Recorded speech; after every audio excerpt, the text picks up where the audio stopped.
தேர்தல் நேரத்தில் எந்த கட்சியும் கொள்கைக்காக கூட்டணி வைக்கவில்லை என்று மத்திய அமைச்சர் பொன் ராதாகிருஷ்ணன் கூறினார். சென்னை கமலாலயத்தில் திங்களன்று செய்தியாளர்களிடம் பேசிய பொன் ராதாகிருஷ்ணன், தமிழகத்தில் 35 லட்சம் போலி வாக்காளர்கள் உள்ளதாகவும் அவர்களில் 7 லட்சம் பேர் நீக்கப்பட்டுள்ளதாகவும் கூறினார். மீதமுள்ள போலி வாக்காளர்கள் பற்றி தேர்தல் நேரத்தில் கண்காணிக்க வேண்டும் என்றும் வலியுறுத்தினார். தேர்தலுக்காக எந்த கூட்டணியும் பலப்படுத்தப்படவில்லை என்றும் பாரதிய ஜனதாவும் அதே நிலையில் தான் இருக்கிறது என்றும் கூறினார். தேர்தல் நேரத்தில் யாரும் எந்த கொள்கைக்காகவும் கூட்டணி வைப்பதில்லை என்றும் ஒவ்வொரு கட்சியுமே அவர்களின் ஆதாயத்திற்காகத்தான் கூட்டணி வைக்கின்றனர் என்றும் பொன் ராதாகிருஷ்ணன் கூறினார். தமிழ்நாட்டில் ஒரு மாற்றம் கொண்டு வருவதற்காக தேசிய ஜனநாயக கூட்டணி தயாராக இருக்கின்றோம்.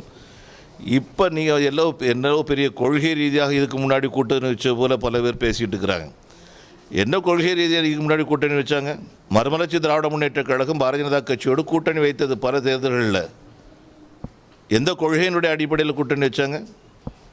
விடுதலை சிறுத்தை கட்சி இதுக்கு முன்னாடி பாரதிய ஜனதா கட்சியோட கூட்டணி அமைத்திருக்கிறது. எந்த கொள்கையினுடைய அடிப்படையில் வச்சாங்க? அன்னைக்கு என்ன தேவை இருக்கிறது அரசியல் சூழ்நிலையில், அதுதான் அன்னைக்கு பார்த்தாங்க.